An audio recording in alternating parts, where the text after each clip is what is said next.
Ballet BC is a little diverse. Yeah. Yeah. Certainly, Lord Tennyson, the elementary school you went to and my kids went to, wasn't that diverse. No, So how do you see that in dance, and how has that obviously affected you personally? Yeah. In your experience, both as a student and now on stage, and as a choreographer too?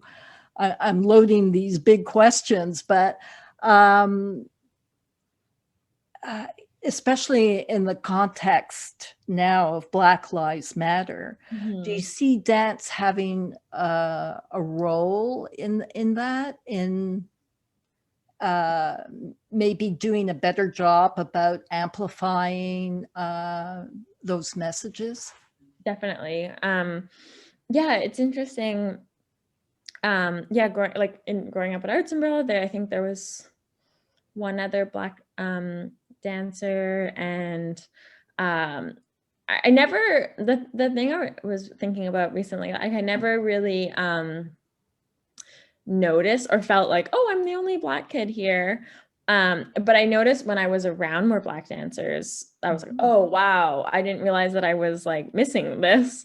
Like even just like seeing other people that look like you and like looking up to people. I remember there was this dancer who is a teacher and she has a company here in Vancouver. And I actually just took her class the other day, and when I was a kid, I remember she was like the only Black dancer in the community that I knew. And I was like, okay, like she's doing this, she's working with this person, like was really like, wow, this is so like, she was like my person, because I'm like, oh, she looks like me. Like I am not a ballerina. Like she's not a ballerina. She's in contemporary dance. She's making a career for herself. Like I can do it too, kind of thing.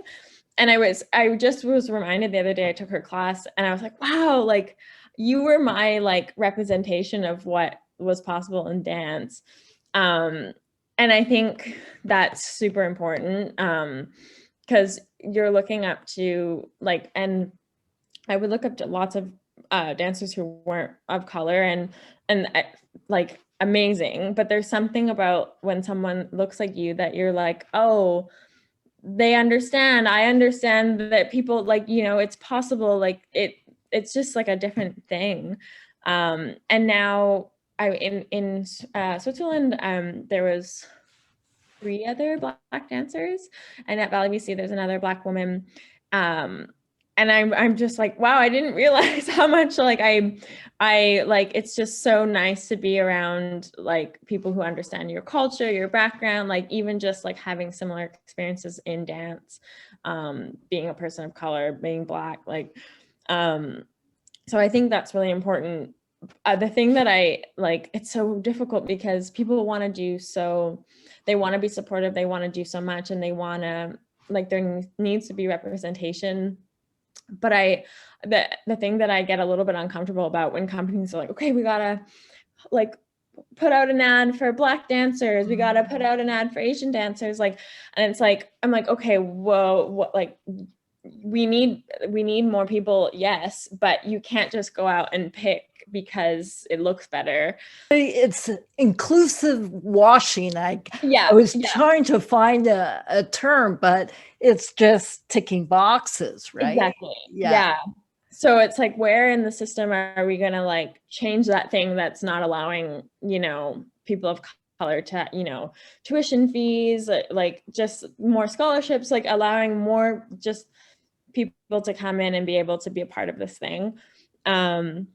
So I do, it happens really slowly. Like at Ballet BC, I think everyone is very like trying to make change. And I think it's easy for like, people are like, oh, people like so-and-so didn't put out a statement and blah, blah, blah. And I think it's much more important that like in the actual workspace that things are happening than this like performative action that like, you know, I put out my Instagram post, therefore like we're good now.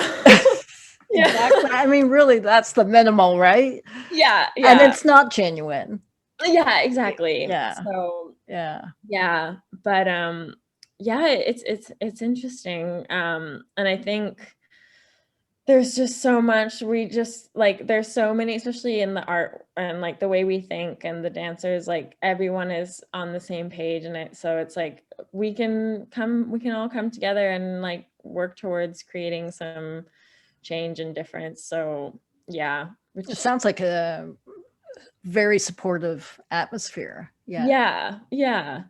So when So, we saw the Black Lives Matter protests here in Vancouver, and obviously the demonic US at the time, um, uh, did people initiate conversations with you on that, or?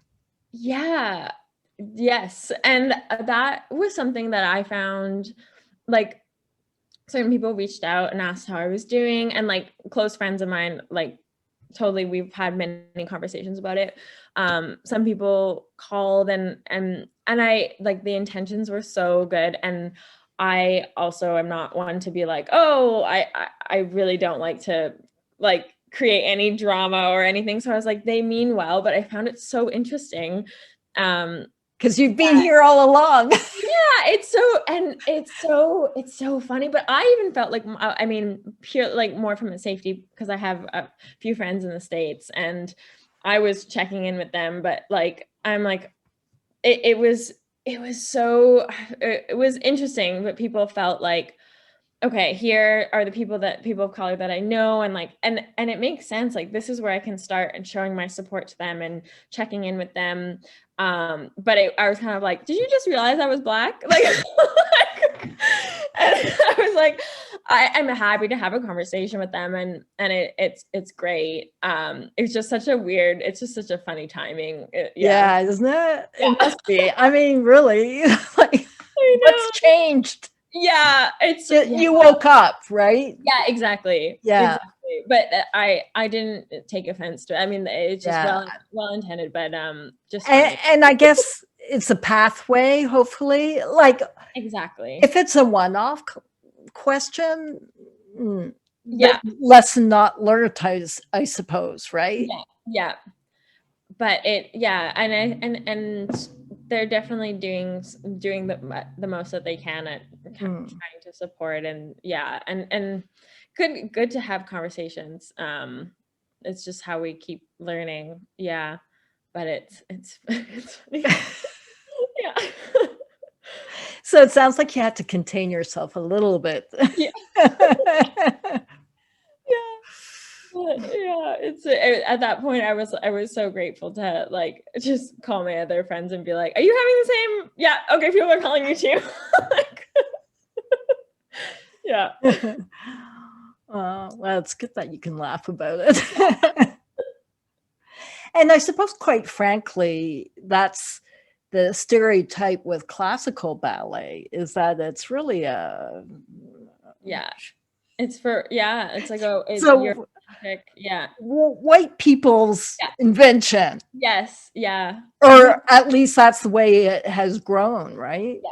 That is funny. I actually came up against a lot of things myself with that, because there was in dance with like include body inclusivity, like You're ballet, allowed like, to have hips in contemporary yeah, dance, thank you, exactly. And and also, breasts.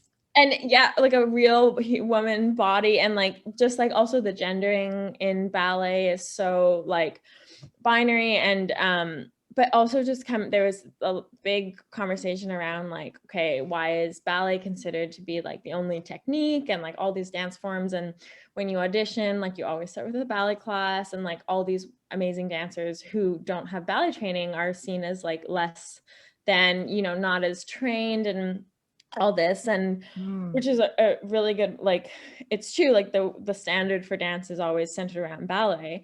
But it was interesting also with the Black Lives Matter movement, because I mean, the work that I do, like I train classically, dance for a contemporary ballet company. So the way that I move and like is rooted in ballet. And like I'm going away from it in my own way, but not because I, I'm rejecting ballet.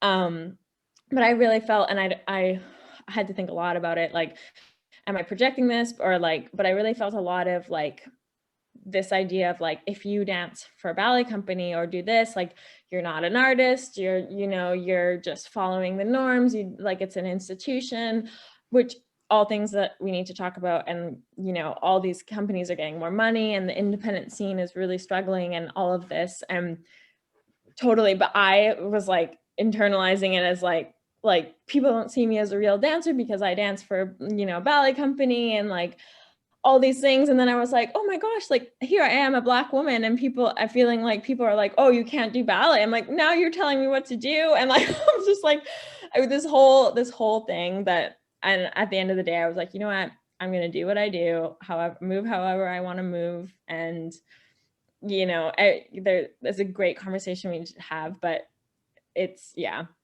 I just had a moment with ballet, and I was like, oh my God. What a great point that there's a bias right from the start for all dancers. Yes. If that's the base point. Yeah. Yeah. And I think, it's just like in our society, we've just been like brought up that is the norm, and it's not right, because it shouldn't be. There's so many other forms of technique and dance forms that are,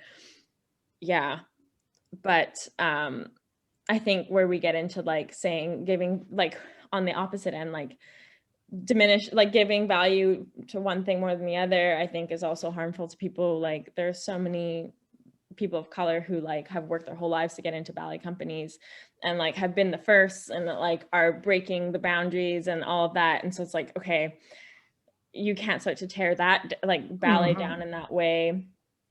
I think when it all comes down to money. And it's just like, if we all had enough money to do the art that we wanted to do, there wouldn't be this comparison of what's better or worse. And it's unfortunate that these big ballet companies are getting all the money, as they should, but so should all. So you do feel there's a hierarchy of dance. Yeah. And then, more so in North America, or is it really global? I think it's global. Yeah. And I think certain audiences are just trained, that's what they see more, because it has more funding, and so you see more of that type of dance, and then you see it, you're like, oh, that's at a higher standard.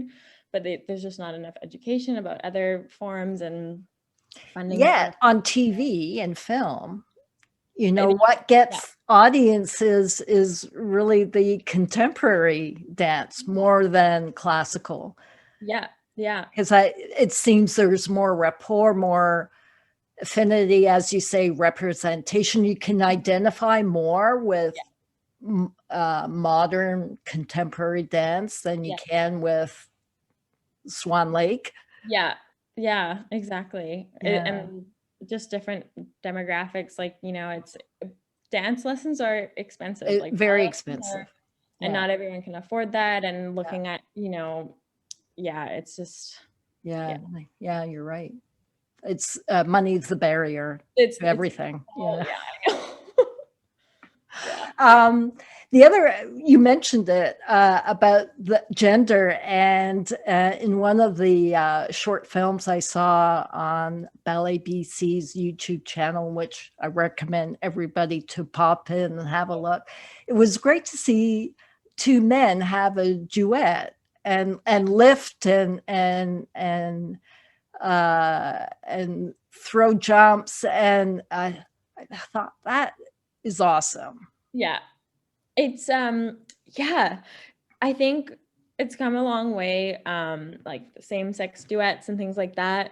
Now I think, and again, it's going back to ballet, like certain like point work and like certain steps, like still in classes, you'll have the teacher say, okay, we'll do the jumps for the men and the turns for the women.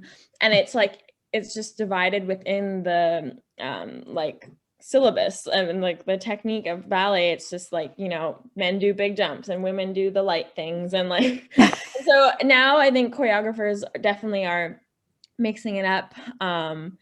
But there's still like a huge, I remember talking to someone about just like someone who is non-binary or trans, and you know, doing certain things, or like I don't want to lift someone just because you assume that I'm a, you know, cisgendered male. Like that's like, why can't we start to blur the lines of like just like movement, and like the women lifting the men, the women like it still is so ingrained into like, I mean, yes, there are certain physical challenges like size and depending on what you're asking of a dancer, but I think there's got to be a bit more room to like, you know, why don't we try it out, like have the woman lift the man, like we'll make it work. Like it's, yeah, but it has come a really long way. Yeah, seems like fertile ground to explore. yeah, Yeah. yeah, that's exciting.